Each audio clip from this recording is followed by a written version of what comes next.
नमो अखण्डमण्डलाकारं व्याप्तं येन चराचरं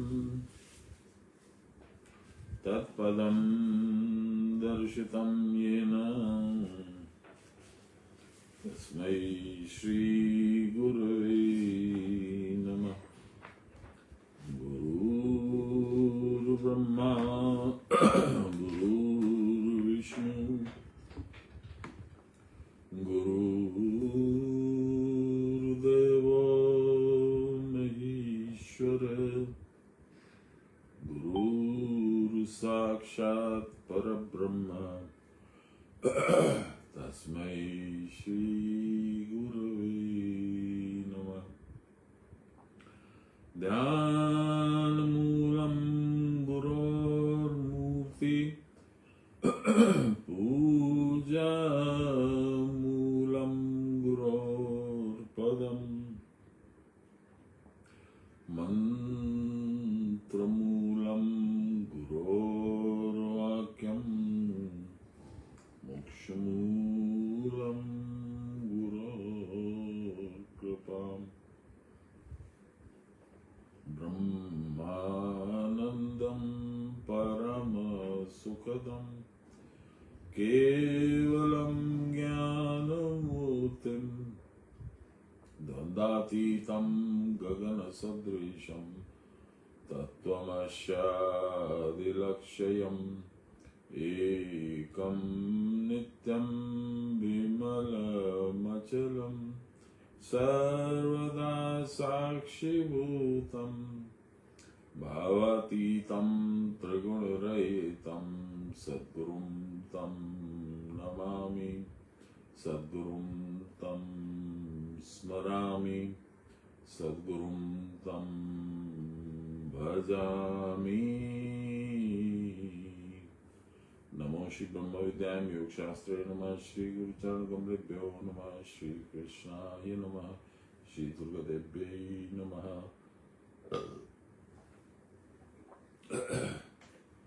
हम लोग गीता के अति महत्वपूर्ण अध्याय चित्रज्ञ विभाग योग में चौथे नंबर श्लोक पर पहुंचे हैं।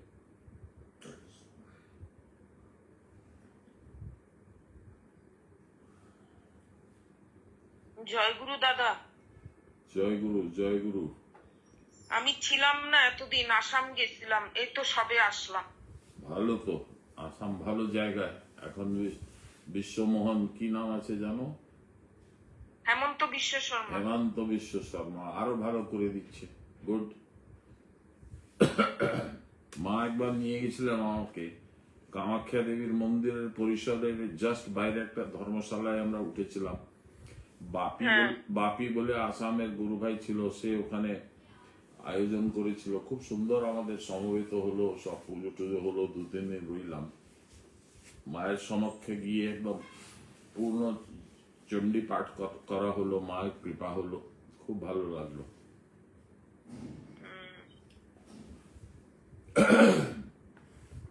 हम लोग तीसरे श्लोक में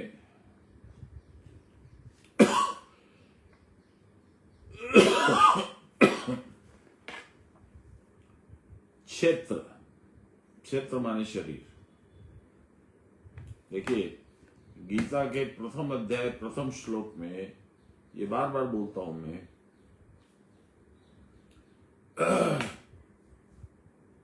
युधिष्ठिर ये अपना धृतराष्ट्र पूछ रहा है संजय से, धर्म क्षेत्रे कुरुक्षेत्रे संवेतायुत्सव मामका पांडवश्चैव किम कुर्वत संजय।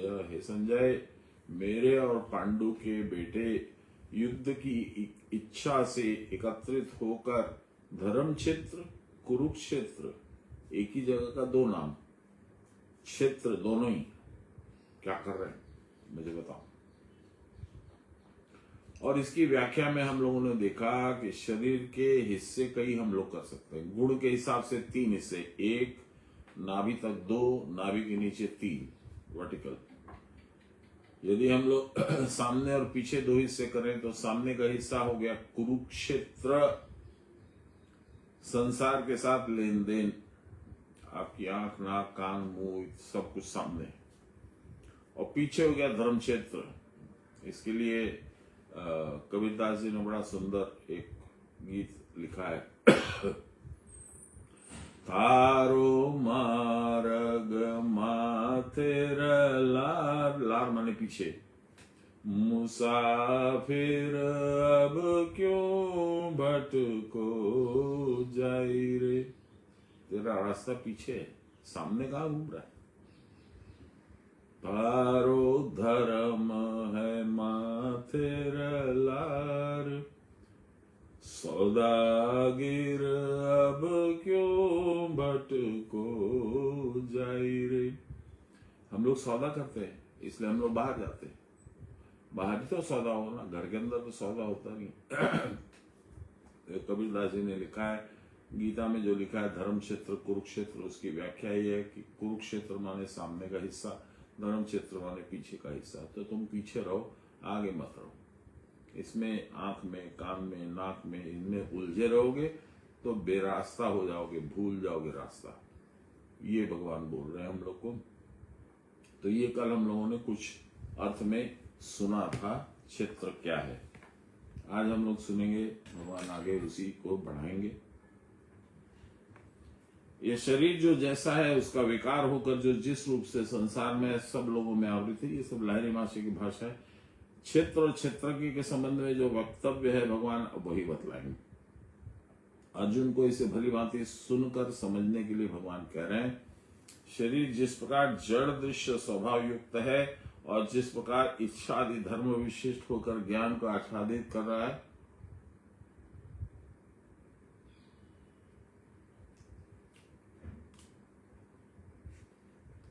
शरीर से हम लोग क्या करते हैं, आंख से बाहर का देखते हैं, कान से बाहर का सुनते हैं, नाक से गंध लेते हैं बाहर की, कोई अच्छा फूल आया, कोई अच्छा सेंट आया, कोई खाना बना उसकी गंध आई, हम लोग उधर चले जाते हैं, भूल जाते हैं कि हमारा रास्ता किधर है।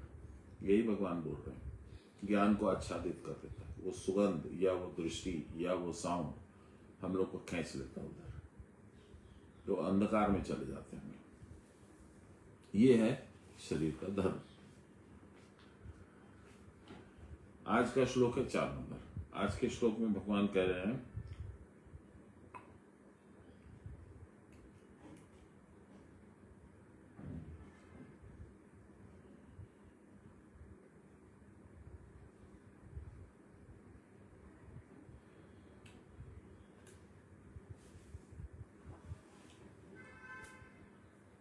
ऋषिभिर्बहुधा गीतं छन्दोभिर्विविधैः पृथक्, ब्रह्मसूत्र पदश्चैव हेतुमद्भिर्विनिश्चितैः। ऋषियों के द्वारा नाना प्रकार से क्षेत्र और क्षेत्रज्ञ का स्वरूप निरूपित हुआ है। क्षेत्र और क्षेत्रज्ञ का स्वरूप, क्षेत्र क्या है, क्षेत्रज्ञ उस क्षेत्र का मालिक, उसको चलाने वाला, फार्मर, उसका स्वरूप क्या। ऋग आदि वेद चतुष्ट में, चारों वेदों में, मंत्र में, ब्राह्मण में, विभिन्न पूजनीय देवताओं के रूप में यह तत्व निरूपित हुआ है, गीतम बताया गया। संशय रहित युक्ति युक्त ब्रह्मसूत्र के पदों के द्वारा भी यह गीतम यानी व्याख्यात हुआ। माने हमारे शास्त्रों में भी बताया गया, ब्राह्मण के रूप में भी बताया गया। जो ब्रह्म में रमण करे सो ब्राह्मण। आजकल के कलयुग वाले ब्राह्मणों की बात नहीं हो रही है।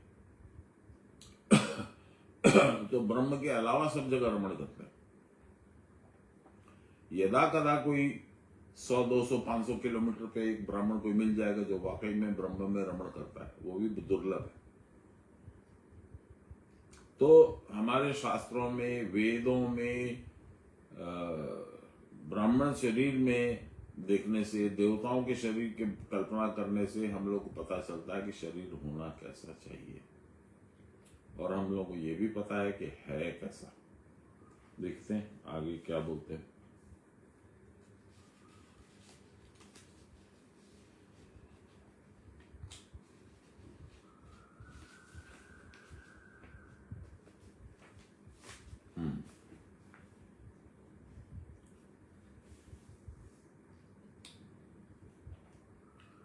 समस्त काली प्रवृत्ति रूप, काली भी और उनके जैसे दूसरे देवता भी इसी कुटस्थ के भीतर दृश्यमान होते हैं, दिखते हैं। ये लारिमा से बोल रहे, यही ऋषि है। इसका प्रमाण तंत्र में कालिका ऋषि है। नाना प्रकार के छंद कुटस्थ के भीतर देखने में आते हैं। पृथक पृथक ब्रह्म के सूत्र मेरुदंड में हैं, जिनके अंतर्गत विश्व संसार है, वह भी क्रिया के द्वारा देखने में आता है। ये हम लोग नहीं समझेंगे। सान्याल महाशय से हम लोग सुनते हैं कि क्या बोलना चाह रहे हैं उनके गुरुदेव, हम लोग के परमेष्टि गुरुदेव, जो मूलाधार से ब्रह्मरंध्र पर्यंत कुटस्थ स्वरूप में विराजमान है, वही इस शरीर का हेतु है। मूलाधार से ब्रह्मरंध्र पर्यंत कुटस्थ रूप में स्वरूप में विराजमान है। प्रत्येक चक्र में एक कुटस्थ है। ये आपको मालूम है कि नहीं मालूम है? नहीं मालूम है तो मालूम कर लीजिए। मूल कुटस्थ ये है, लेकिन हर एक चक्र में भी एक कुटस्थ है।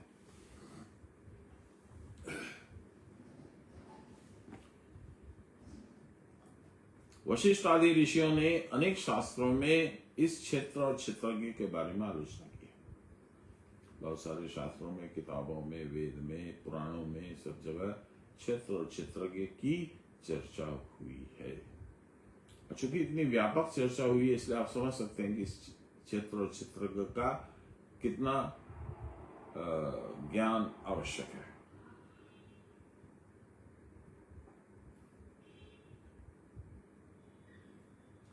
आलोचित तो हो गया है, परंतु केवल आलोचना से ब्रह्म तत्व तो जाना नहीं जा सकता। हमने पढ़ लिया, सुना दिया आपको, आपने सुन लिया और गर्दन हिला के कह दिया हाँ हाँ ठीक है, लेकिन जाने कुछ नहीं।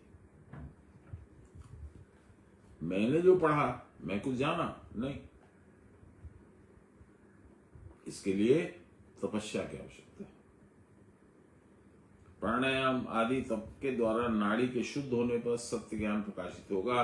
यह प्रकाश हम सब के भीतर तो रहता है। यह प्रकाश ही कुटस्थ ज्योति है। इसके भीतर उत्तम पुरुष दिख पड़ता है, तब एक शुद्ध निर्मल रश्मि का प्रकाश होता है, जिसमें कोई रंग नहीं होता।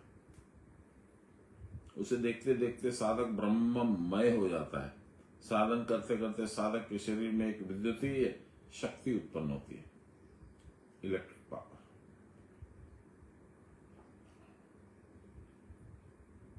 यह शक्ति ही अनिर्वचनीय ब्रह्म शक्ति गायत्री है। इसीलिए पुराने जमाने में, अभी हाल तक ऋषि लोग, साधु लोग, योगी लोग लकड़ी की खड़ाऊ पहनते थे। अब रबर की चप्पल आ गई तो रबर की पहनने लगे, जिससे कि ये जो शक्ति हम इकट्ठा करते हैं बहुत मेहनत करके, बहुत तप करके, ध्यान करके, वह डिसिपेट नहीं हो जाए, अर्थिंग नहीं हो जाए। पृथ्वी पे सीधा हम पैर रख देंगे या बैठ जाएंगे तो हमारे शरीर से वो अर्थिंग होके निकल जाएगी। गायत्री के पूर्व ओंकार ध्वनि अपने आप सुन पड़ती है और नाना प्रकार के अनाहत शब्द सुन जाते हैं। तब अन्नमय कोश भी ब्रह्म रूप हो जाता है। प्राण अन्न ब्रह्म में मिल जाता है। समस्त भूतों में प्राण के होने के कारण ही उन भूत आदिकों की अभिव्यक्ति है। इसका मतलब सब में प्राण है, इसलिए वो दिखते हैं, उनको प्रत्यक्ष होते हैं।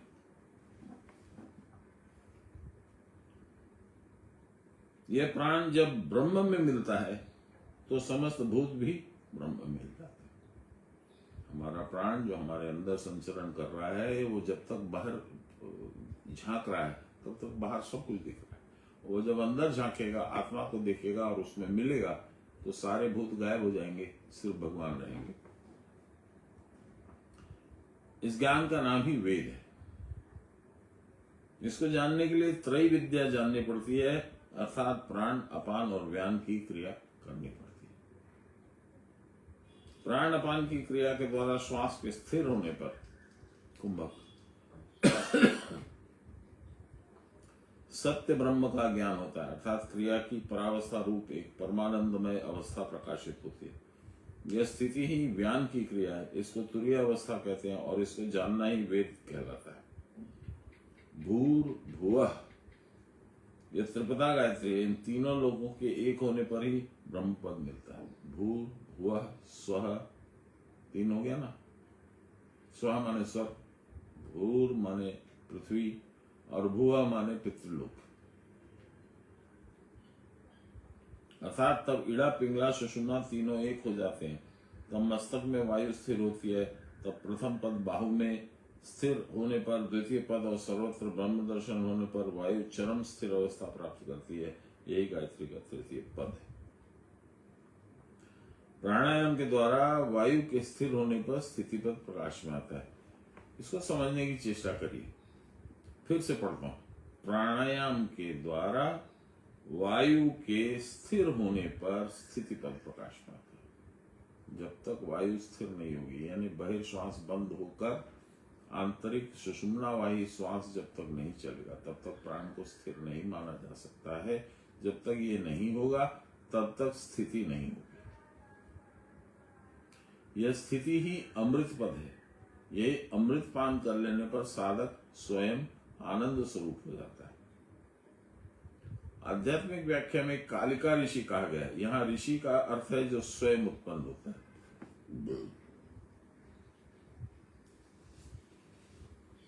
यही चिदाकाश है, आद्या शक्ति या कालिका ऋषि। आधार रूपा जगतस् त्वमेका, आप ही हैं जो आधार रूपा है और जगत रूपा भी आप ही हैं। अर्थात सब वस्तुओं के आधार रूप में रहकर भी किसी पदार्थ में वह लिप्त नहीं होते। कहते ना, गुणाश्रय गुणमय नारायणी नमोस्तुते। गुण का आश्रय आप, गुणमयी लगती हैं, पर गुण से आपका कोई लेना देना नहीं है। आपकी वो शक्ति है, उनसे संसार में हम लोग नाचते हैं, आपको कोई लेना देना नहीं है उससे। अनेक देव देवी सिद्धगण कुटस्थ के भीतर देखे जाते हैं।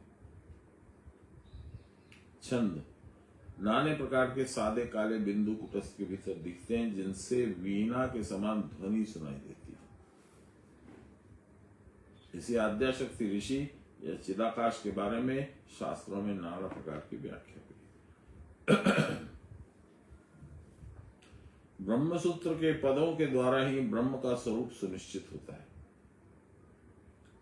ब्रह्म सूत्र के पदों के द्वारा ब्रह्म का स्वरूप सुनिश्चित होता है। ब्रह्म सूत्र मेरुदंड स्थित सूक्ष्म सूत्र है। मेरुदंड स्थित सूक्ष्म सूत्र क्या है, आएगा। ब्रह्म सूत्र पद अर्थात ईड़ा पिंगला रहित होकर प्राण का केवल सुषुम्ना में रहना, अर्थात क्रिया की परावस्था, जहां जाने पर सब कुछ ब्रह्म में हो जाता है। तीनों हमारे इसमें रीढ़ की हड्डी में है, ईड़ा पिंगला सुषुम्ना। जब तक इनमें प्राण चल रहा है, ईड़ा में और पिंगला में, तब तक हम स्थिति में नहीं है। जब ये तीनों मिलकर एक हो जाता है और सिर्फ ईड़ा में हमारा प्राण चलता है, इसमें सुषुम्ना में प्राण चलता है, तब स्थिति आती है। तब ब्रह्म का हमको परिचय मिलता है, ब्रह्म के साथ मुलाकात होती है, अनुभव होता है। यहां जाने पर सब कुछ ब्रह्म में हो जाता है। यह अवस्था प्राप्त होने पर योगी को ब्रह्म सूत्र धारणा सुनिश्चित हो जाती है। यही प्राण स्वरूप मुख्य वायु प्राण रूपा प्रकृति बनकर जगत की सृष्टि करती है और स्थिर प्राण होकर ब्रह्म रूप हो जाती है। चंचल प्राण हुआ तो जगत की सृष्टि हो गई, स्थिर प्राण हुआ तो ब्रह्म के साथ मिल गया। अतः जीव ही शिव है और शिव ही ब्रह्म है। क्रिया की परावस्था में जो स्थिति होती है वही फिर अंगुष्ठ मात्र पुरुषो ज्योतिर्वा धूमकः ईशानो भूत भव्यस्य स एवाद्य स एव शवः। कठोपनिषद। अंगुष्ठ परिमाण में निर्वात दीपशिखा के समान एक पुरुष है जो भ्रू मध्य में है। वह देह में शयन किए हुए और सारे शरीर का पालन करता है। वह आत्मा स्वरूप सर्वदा शरीर में ही वास करता है। वही जगत का आदि कारण स्वरूप ईश्वर ब्रह्म है। लाहिड़ी की वेदांत व्याख्या। कुटस्थ के बिना ब्रह्म सूत्र नहीं रहता और ब्रह्म सूत्र के बिना ये शरीर नहीं रह सकता। जो लोग साधना करके पर पार में उत्तीर्ण हो गए वे लोग इन रहस्य की बातों को भली भांति जानते हैं। जो लोग बाहर ही बाहर चक्कर काटते हैं उनका अंतर नहीं खुलता है। जो लोग भीतर ही भीतर आघात करते हैं अर्थात साधन द्वारा मन को अंतर्मुख करते हैं वे बाहर के नाम रूप में नहीं भूलते। उनका अंतर का आवरण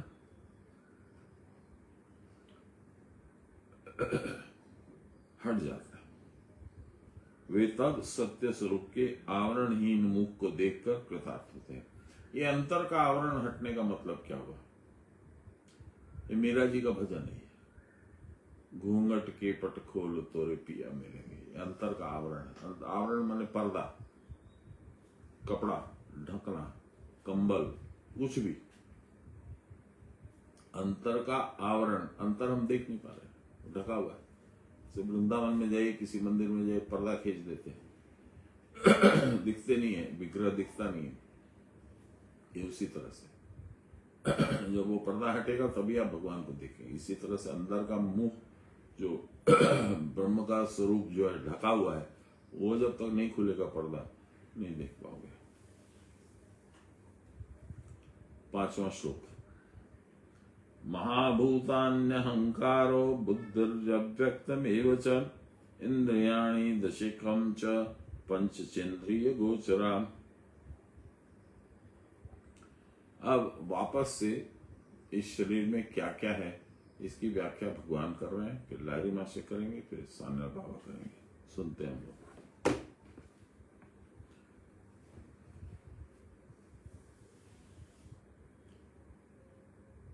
पंच व्यापक भूत अर्थात सूक्ष्म भूत समूह जो स्थूल पंचभूतों का कारण है।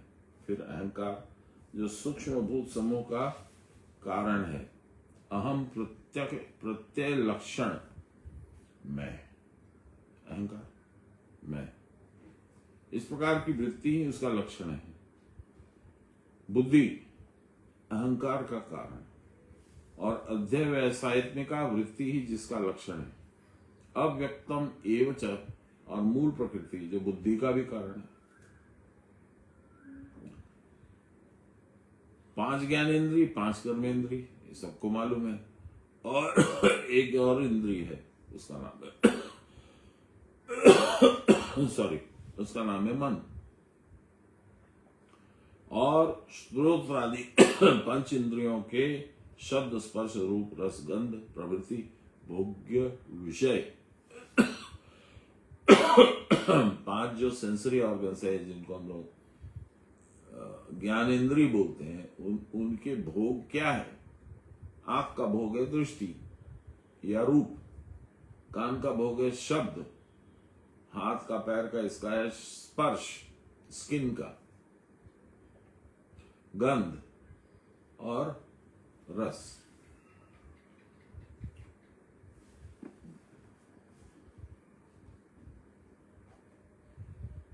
इसको थोड़ा धीरे पढ़ने की जरूरत है, इसलिए मैं थोड़ा धीरे धीरे पढ़ता हूं। हम लोग इसको समझने की चेष्टा करेंगे। इस शरीर का गठन भगवान बता रहे हैं। शरीर में क्या क्या है और क्या काम करता है, कैसे हमको विडंबित करता है, कैसे हमको फुसला करके दूसरी तरफ ले जाता है। पंच महाभूत अति सूक्ष्म स्वरूप पंच तत्वों का अणु ब्रह्म का स्वरूप जानकर सो अहम ब्रह्म इत्याकार ज्ञान क्रिया के द्वारा अनुभव होता है, जिसमें स्थिर होकर क्रिया के द्वारा अव्यक्त पद का भी अनुभव होता है। उससे पंच ज्ञानेन्द्रिय, पंच कर्मेंद्रिय इन दशों के द्वारा समस्त वस्तुएं लक्षित होती।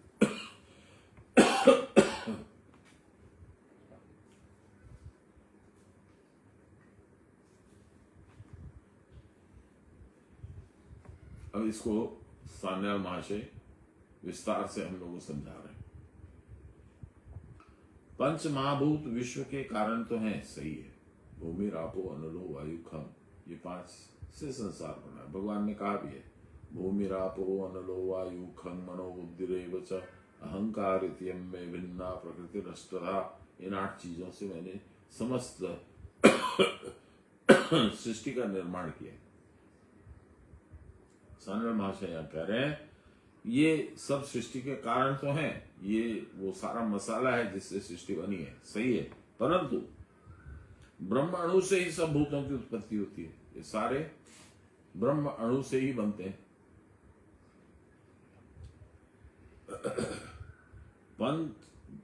भूत पंचक की समष्टि ही द्रव्य रूप में प्रकाशित होती है। जैसे शालाग्राम में स्वर्ण रेखा मिली रहती है, शालिग्राम के पत्थर में स्वर्ण रेखा मिली रहती है, उसी प्रकार आत्मा के साथ भूत पंचक पृथक पृथक भाव में मिले रहते हैं। इनकी उत्पत्ति का कारण अविद्या अर्थात अन्य दिशा में मन लगाना है। अविद्या क्या है? अविद्या है जो देखना चाहिए, क्लास में बैठे हैं लेकिन खिड़की से बाहर झांक रहे हैं, बाहर में फुटबॉल मैच चल रहा है, क्रिकेट मैच चल रहा है, उसमें ध्यान है, क्लास में क्या पढ़ाया जाता है वो ध्यान नहीं है। अविद्या। आप चेष्टा कर रहे हैं भगवान से मिलने की, देख रहे हैं संसार को, नाच रहे हैं संसार के साथ कैसे मिलेंगे भगवान?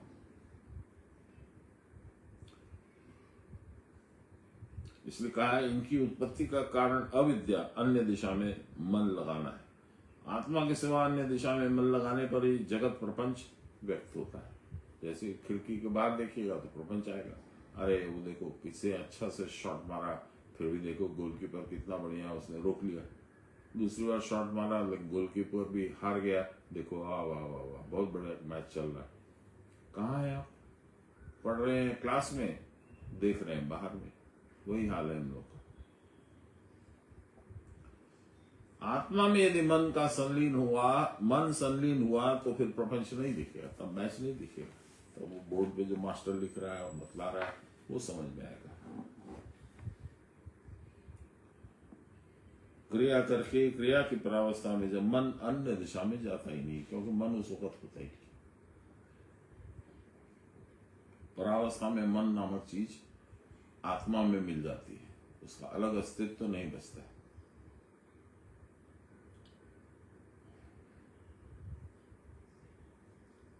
वह अवस्था विज्ञान पद है। देखिए ज्ञान और विज्ञान, इस श्लोक के 3 नाम है।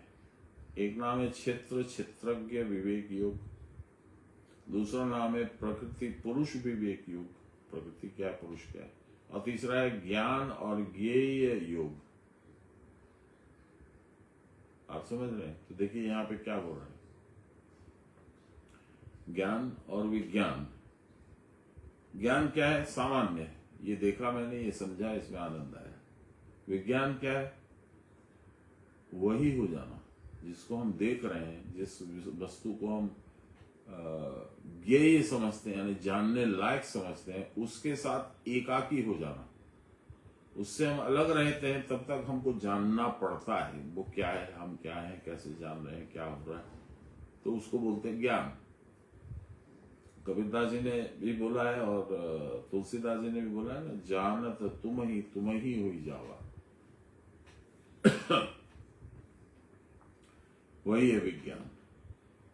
इसलिए उसी को कहते हैं वेदांत। वेद माने जानना, वेदांत माने जानना तो खत्म हो चुका है, अब हम वही हैं जिसको हम जानने की चेष्टा कर रहे थे। यही है वेदांत।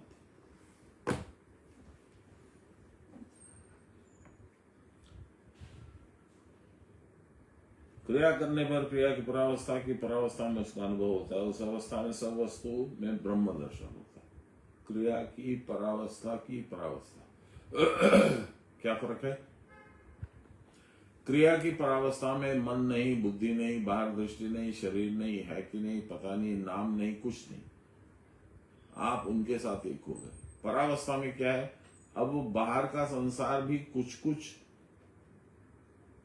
पटल पे आने लगा, दिखने लगा, अनुभव होने लगा, और भगवान की स्मृति जो भगवान के साथ हम थे तो कैसे थे वह भी अभी गई नहीं है।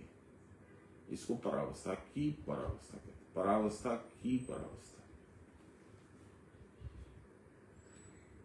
इस अवस्था में सब वस्तुओं में ब्रह्म दर्शन होता है। वस्तु अब दिख रही है, उस वक्त परावस्था में वस्तु नहीं दिखती, एक ब्रह्म दिखते हैं और कुछ नहीं दिखता। परावस्था की परावस्था में वस्तु का कुछ कुछ भान होने लगता है।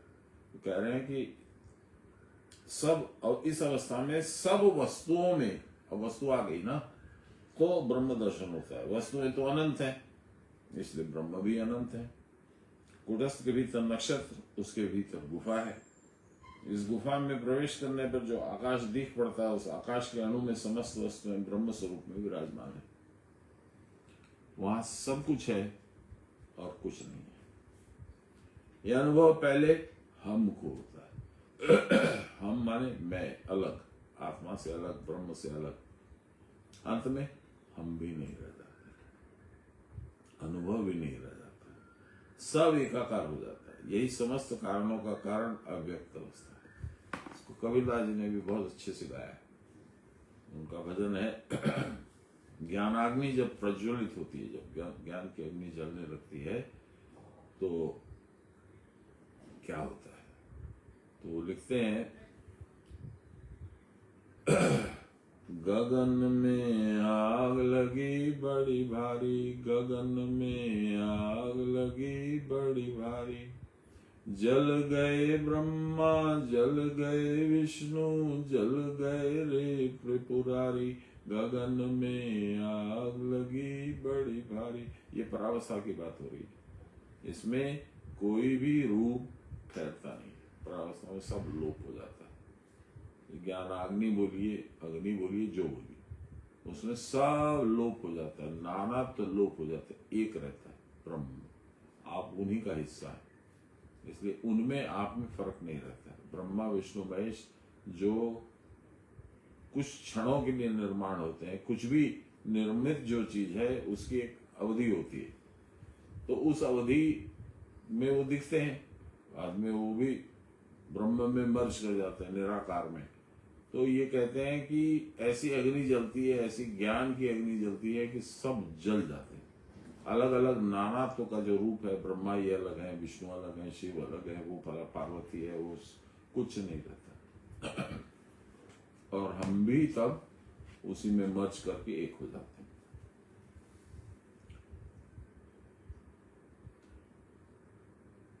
कुटस्थ में अनंत शक्तियां, नाना मूर्तियां प्रकाशित होती हैं ना। और थोड़ा आगे जाएंगे, यह अनुभव पहले हमको होता है, अंत में हम भी नहीं रह जाता, अनुभव भी नहीं रह जाता। मैंने देखा, सुना, ऐसा महसूस हुआ, ये सब कुछ नहीं रहता। इस अवस्था में रहने का नाम ही है ज्ञान। स एको वर्ण बहुधा शक्ति योगाद वर्णान अनेकान निहितार्थो दधाती। एक है, अद्वितीय है, अवर्ण है, no colour, no shape, no size, अर्थात जाति शून्य है। भारी है, हल्का है, छोटा है, बड़ा है, ये सब जाति है। और उसमें नाना प्रकार की शक्तियां हैं। वो नाना प्रकार की शक्तियों के द्वारा अनेक प्रकार के वर्णों का विधान करता है। कुटस्थ में अनंत शक्तियां, नाना मूर्तियां प्रकाशित हो रही हैं, जो इच्छा होती है वो दिखेगा। इसलिए कुटस्थ को रंग महल भी बोलते हैं। जैसे राजा लोग को जो इच्छा होती थी वो प्रोग्राम ऑर्गेनाइज करते हैं। आज ताश पार्टी होगी, आज म्यूजिक पार्टी होगी, आज खाली खाने की पार्टी होगी, आज खाली ज्ञान चर्चा होगी, जैसा चाहते थे राजा लोग करते थे। रंग महल, तो ये रंग महल भी बोला इसको, कुटस्थ को कबीरदास जी ने।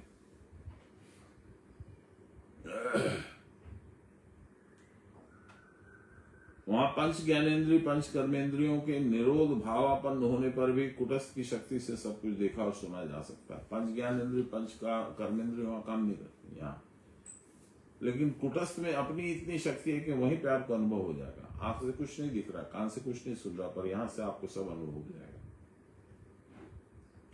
जो कुछ दृश्य आदि हैं या होंगे, वे सब कुटस्थ पट पर प्रतिबिंबित हो जाते हैं। उनके परे अव्यक्त पद का भी अनुभव होता है।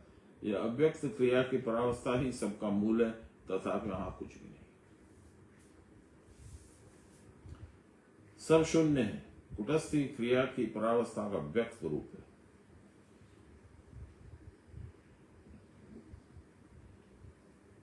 उससे अनंत अनंत वस्तुओं के रूप फूट उठते हैं। जैसे समुद्र में बुलबुला उठता है, और समुद्र में लीन हो जाता है। उसी प्रकार अव्यक्त ब्रह्म समुद्र से चराचर की उत्पत्ति हो रही है, समस्त ब्रह्मांड की। फिर वे उस ब्रह्म समुद्र में ही लय को प्राप्त हो जाते हैं। परमात्मा निष्क्रिय है, कुछ करते नहीं। वह क्रिया विशिष्ट होकर सारी प्रजा के उपादान स्वरूप हो रहे हैं। जिन्हें कुटस्थ कहते हैं वही वैश्वानर स्वरूप जागृत स्थान है।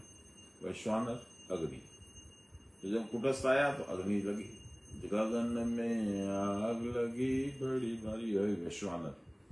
क्रिया की प्रावस्था में यह कुटस्थ नहीं दिख पड़ता, क्योंकि नानात्व है ही नहीं। कुटस्थ दिखेगा तो ब्रह्म नहीं दिखेंगे, तो ब्रह्म दिखेंगे तो वो नहीं दिखेंगे। इतना कॉम्प्लिकेशन नहीं है, बहुत सिंपल है, बस एक। और इस शरीर में क्या है? ये तो सब आध्यात्मिक बातें हो गई। अब और क्या है? लौकिक बातें, सांसारिक बातें। और क्या है शरीर में? सुनिए। इच्छा द्वेष सुखम दुखम संघातश्चेतना धृति एतत् क्षेत्रम समासेन सविकारम उदाहृतम। समासेन मतलब अल्प, छोटा। छोटे में मैं तुमको बता रहा हूं क्या है। भगवान कहते हैं इच्छा है, द्वेष है, सुख है, दुख है, संघात है, चेतना है, धृति है, ये सब कुछ क्षेत्र में है। एक शब्द में इसकी समष्टि यानी कलेक्टिव, इसको कहते हैं शरीर। चित्त की ज्ञानात्मिका वृत्ति, धैर्य अर्थात मन प्राण की क्रिया जिस शक्ति के द्वारा स्थिर रहती है, यही सब विकार युक्त क्षेत्र संक्षेप में तुम्हें बताया है मैंने अर्जुन। अर्थात यही क्षेत्र का संक्षिप्त परिचय है। क्षेत्र माने शरीर।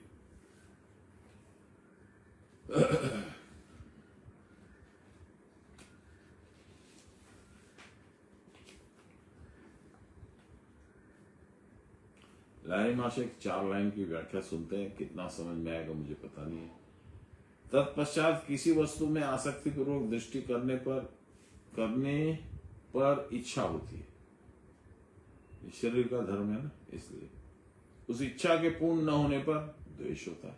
अरे द्वेष करने की इच्छा केवल सुख अभिलाषा के कारण होती है। उसके न होने पर दुख होता है, दुख से मृत्यु, मृत्यु से जन्म, जन्म होने पर कुछ दिन रहना। ये शरीर के विकार के साथ समझाकर समस्त मैंने कह दिया।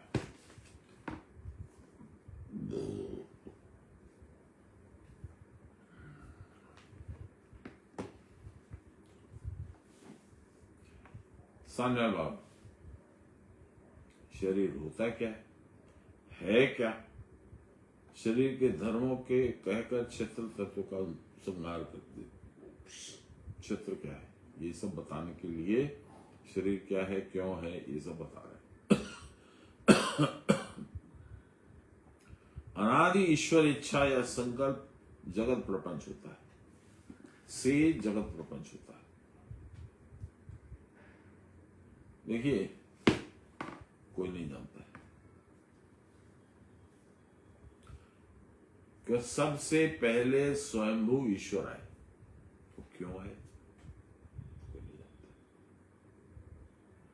उसके बाद हम सबका निर्माण हुआ, हम क्यों आए ये भी हम नहीं जानते, पर हम अंदाज लगाते हैं कि भगवान की इच्छा से आए।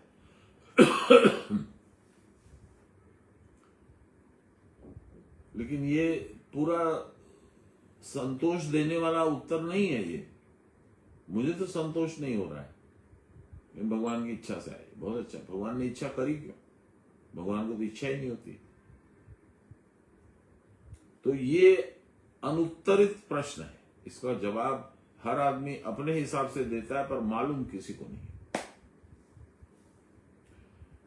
संसार भगवान ने बनाया क्यों?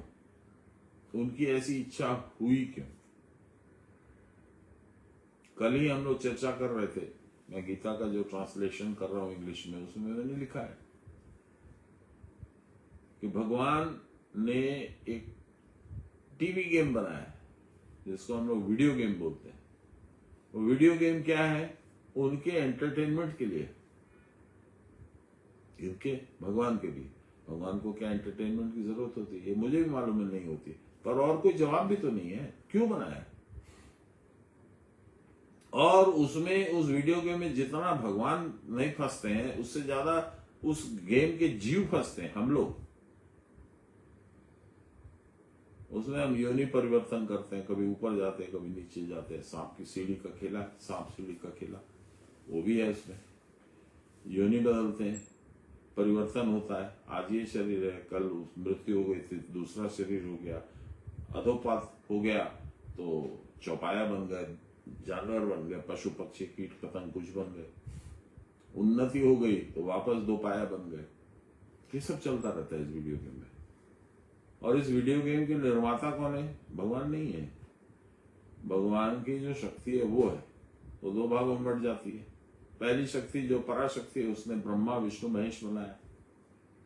ब्रह्मा का क्या काम है? ये नकली जगत बनाया। ब्रह्मा का निर्माण है ये नकली जगत, इसीलिए उनकी पूजा नहीं होती। क्यों बनाया भाई?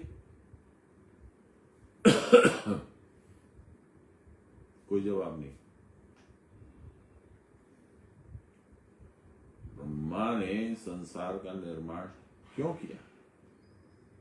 इसका मेरे को एक ही जवाब समझ में आता है। वो जवाब ये है कि Brahma is a software engineer. उनको ड्यूटी दी गई है कि रोज तू नए वीडियो गेम बना, और उसमें हम जो संसार के जीव हैं उनको फंसा के रखा।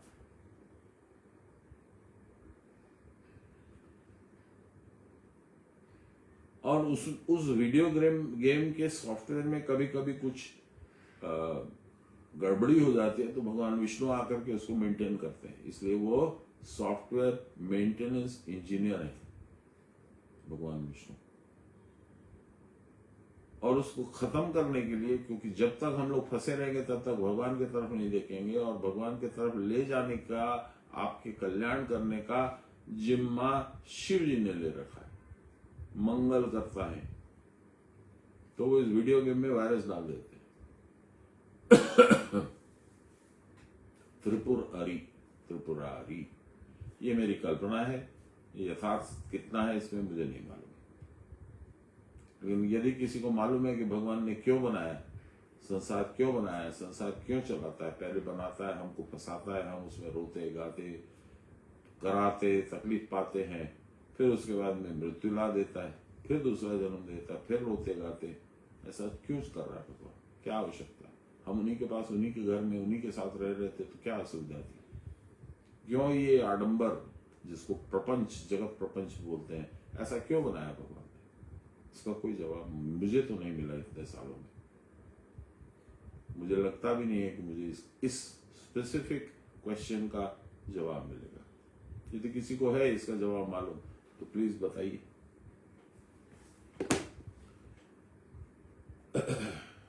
जगत देह का जो कारण है वही इच्छा इस व्यष्टि देह का भी कारण है। जब किसी वस्तु के प्रति आसक्ति पूर्वक दृष्टि की जाती है तब तद विषय की इच्छा उत्पन्न होती है। तभी स्वचित्र स्थिरावस्था में परिभ्रष्ट होकर आत्मा का जो बाह्य अवतरण होता है उसी का नाम संकल्प या मन है। आत्मा ही मन का विकार है। तब जो वस्तु विशेष हमारे मन को अच्छी लगती है उसको पाने के लिए जो मन का झोंक या वेग होता है उसे इच्छा कहते हैं।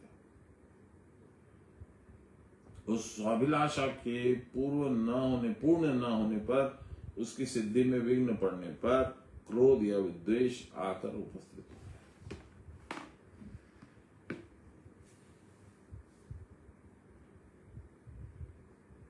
हमने कोई इच्छा करी, आज आम खाएंगे, मिल गया तो कुछ क्षण के लिए हम खुश हो जाते हैं, पर वो खा के जब अंदर चला गया तब ध्यान दूसरी तरफ जाता है। अच्छा ठीक है, ये तो हो गया, अब थोड़ा पान खा लेते हैं। पान भी खा लिया, सब कुछ खा लिया, अच्छा कुल्ला कर लेते हैं। तो हमारा चलता रहता है, एक के बाद एक के बाद एक के बाद एक के बाद एक की इच्छा होती है। इसमें कहीं भी व्यवधान आ जाता है, रुकावट आ जाती है, प्रॉब्लम आ जाती है तो गुस्सा आता है।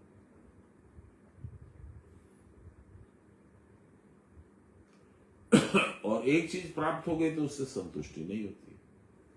ये मन का बहिर्विचरण है, घूमता ही रहता है, खोजता ही रहता है, जैसे भंवरा खोजते रहता है कहां से मधुपान करें।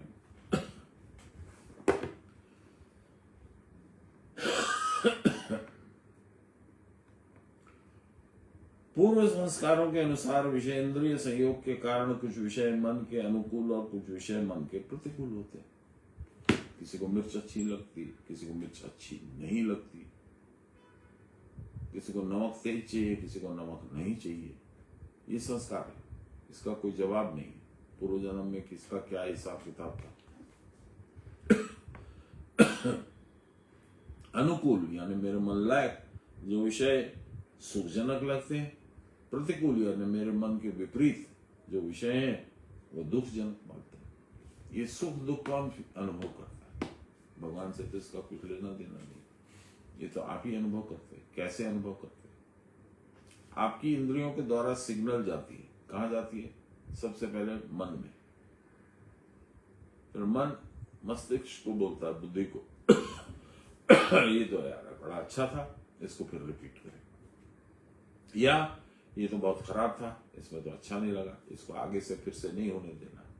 ये सुख दुख ये लगा हुआ है। क्यों लगा हुआ है? क्योंकि हम लोग शरीर को प्रश्रय देते हैं, शरीर को सर्वोपि मानते हैं, सर्वोपरि, सबसे ऊपर। जबकि ये शरीर है क्या? आपका रथ है, आपकी गाड़ी है, बस आप नहीं है ये। फिर आप कौन है? आप हैं आत्मा। चलिए,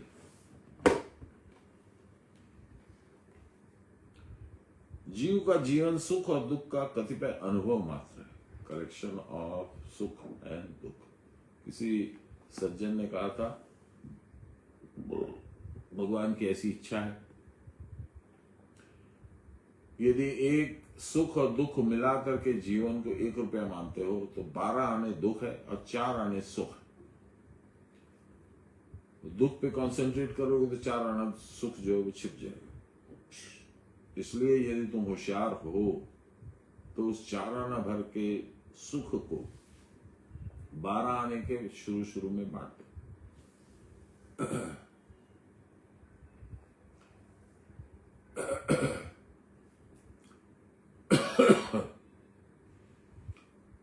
तो सुख की अनुभूति तुमको सदा रहेगी।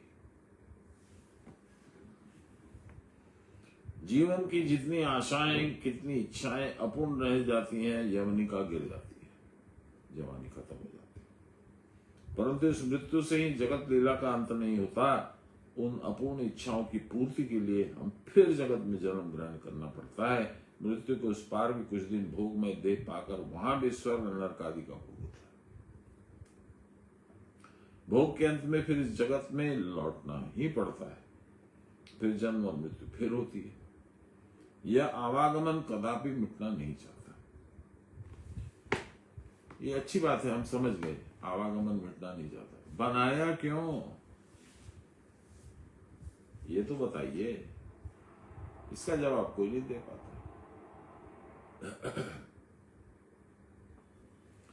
यह आवागमन कदापि मिटना नहीं चाहता। भ्रमात्मक ज्ञान के फलस्वरूप संसार में मनुष्य के यातायात का खेल अंत नहीं होता। यह भ्रम क्यों होता है? कौन बताएगा? कौन जानता है? किस प्रकार जीव अपने घर से परिभ्रष्ट होकर बहिर्मुख हुआ? ये मेरे प्रश्न का ही अन्य शब्दों में विश्लेषण है। अपने घर से पथ भ्रष्ट होकर, परिभ्रष्ट होकर बाहर क्यों आया जीव? वहीं तो था भगवान के पास, क्यों आ गया संसार में? वह तो चिर आत्मा है, चिर स्थिर है, जन्म मृत्यु के परे है। ये बातें वह आते ही भूल गया। बाहर आकर देह के साथ मिलकर अपने आप को भूल गया। देह के धर्म को निज धर्म मानकर देह के जन्म मृत्यु के साथ अपने को उत्पन्न और विनष्ट बोध करते हुए हाहाकार करने लगा। देह प्रकृति जन्म मृत्यु रूप विकार के अधीन है, इस देह में आबद्ध होकर जीव अपने आप को भूल गया। जब तक देह दृष्टि है तब तक जन्म मृत्यु का भय छूटने वाला नहीं है, भोग लालसा की आशा मिटने वाली नहीं है। इसी कारण देह के क्षणिक सुख के लोभ से लुब्ध होकर अपने स्वरूप को भूलकर जीव ने अनात्मा में आत्मसमर्पण कर दिया। अनात्मा क्या है? संसार।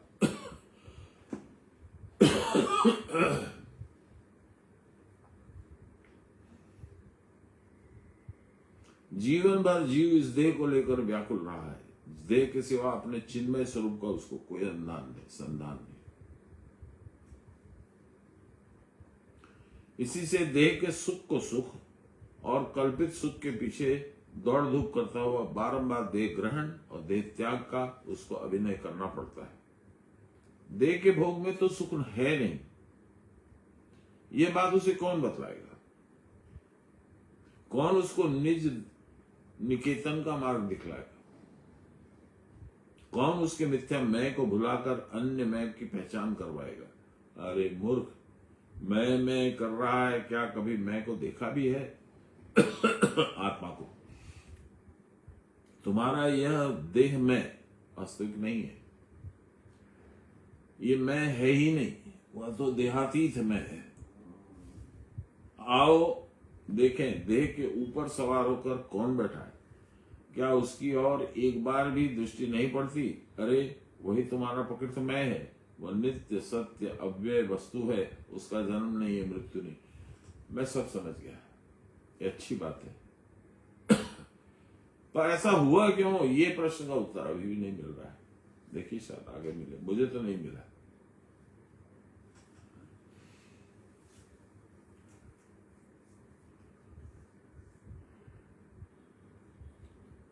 तन्मय होकर खेलते खेलते अंतःपुर से इतनी दूर निकल गया हूं कि अब याद नहीं आता कि मैं कौन हूं, कहाँ का निवासी हूं, कहाँ से आ पड़ा हूं। हे जीव, तुमको अपने घर की और फिर लौटना पड़ेगा। जिस रास्ते को पकड़कर आए हो उसी रास्ते को पकड़कर अपने घर लौटना पड़ेगा।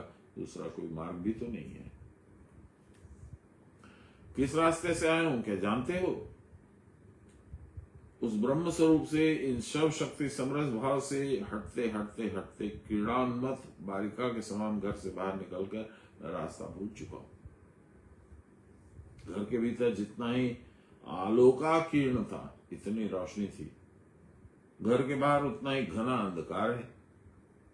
इसी कारण बाहर से घर के मार्ग का कोई टो नहीं पा रहा हूं।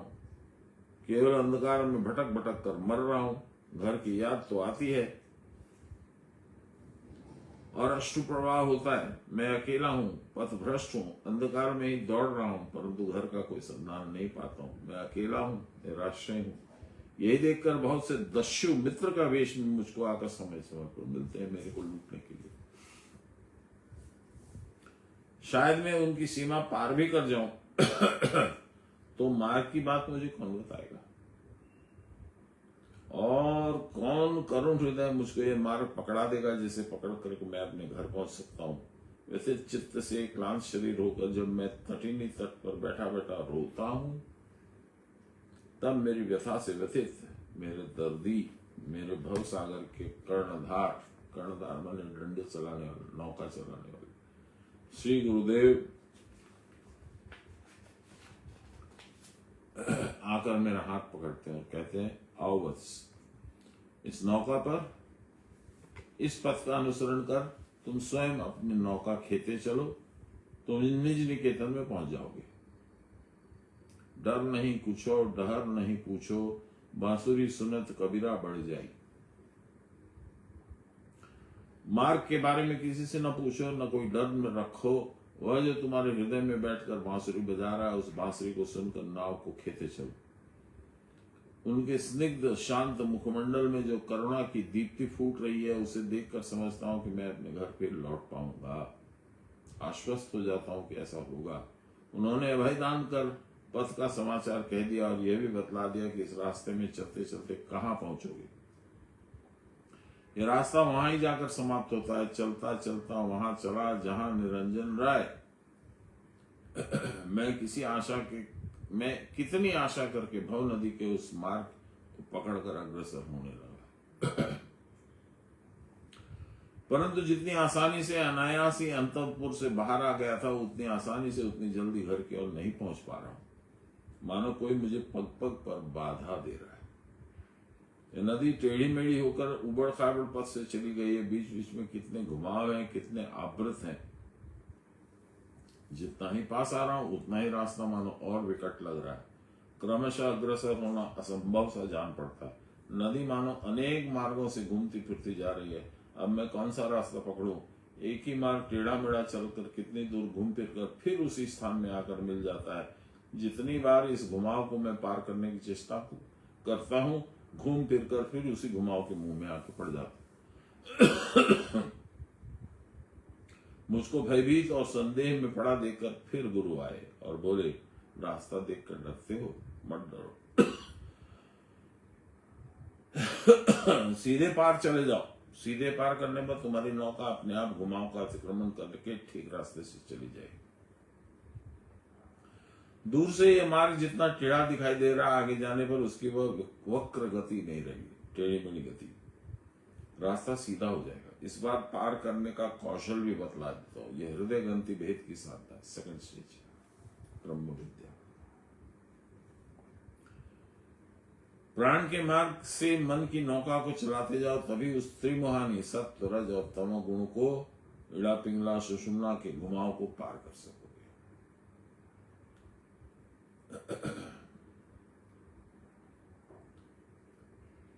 इस प्रकार निम्न मूलाधार से ऊर्ध्व आज्ञा चक्र और वहां से दक्षिण, दक्षिण से उत्तर, उत्तर ठोकर देकर एक बार एक वेग से ऊपर की ओर अपने आप पहुंचा देगा। गुरु कृपा से ज्ञात मार्ग से ऊपर की ओर अपने आप पहुंचा देगा। तब वहां पहुंचकर तुम अपने निकेतन के चंद्र ध्वज को देख सकोगे। तब तुम यह देखकर